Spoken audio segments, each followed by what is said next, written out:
জানাচ্ছি এই জুলাই মাসের আন্তরিক শুভেচ্ছা অভিনন্দন।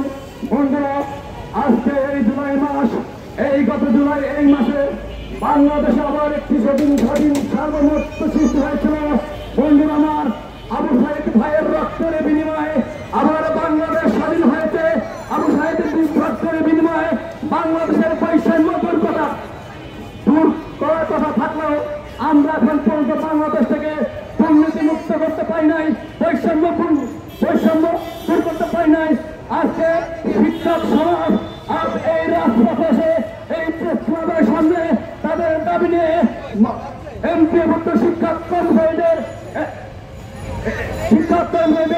এমপিভুক্তের দাবিতে আজকে এই প্রেস ক্লাবের সামনে অবস্থান কর্মসূচি পালন করতে।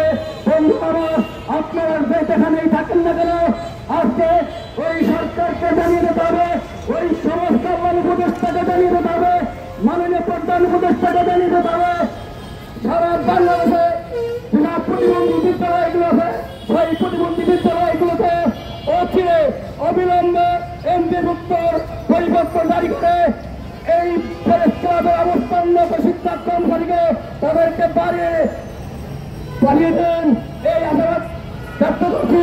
বন্ধুরা, আর যদি এর দেখার সাথে আমাদের দাবি যদি মানে না হয়, আমরা রাজপথ ছাড়ব না, আমরা রাজপথ অবরোধ করবো, প্রয়োজনে সচিবালয় ঘেরাও করবো, প্রধান উপদেষ্টা মহোদয়ের যমুনা ভবন ঘেরাও করবো এবং সমাজ কল্যাণ উপদেষ্টা মহোদয়ের কেউ ঘেরাও করবো।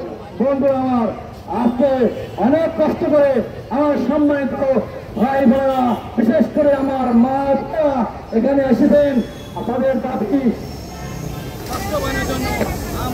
সেই সকল শিক্ষক কর্মচারী এবং সম্মানিত মা বোনদের প্রতি শ্রদ্ধা জানিয়ে আমি তাদের সাথে একত্রতা ঘোষণা করছি।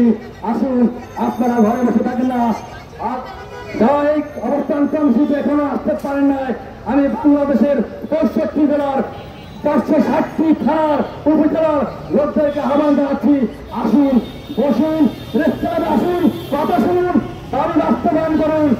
আমরা আমাদের দাবি ওই সমাজ কল্যাণ উপদেষ্টা তথা মাননীয় প্রধান উপদেষ্টা ডক্টর মোহাম্মদ ইউনূস সাহেবকে আমরা জানিনি।